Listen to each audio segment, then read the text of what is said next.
Malapit na tayo mga lods. Malapit na sa paroroonan natin. Ayun. 400 meters na lang. Lapit na yan.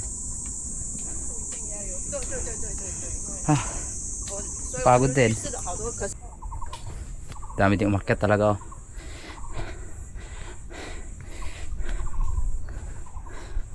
Hilig talaga ng mga matatandang mag-hiking.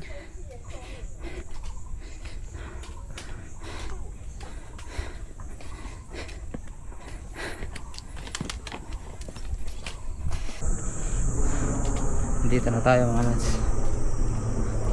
Nakyat din natin nang walang sapatos.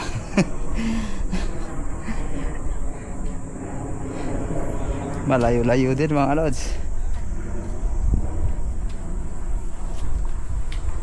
Mahigit 1 kilometer na akyatan, puro hagdan.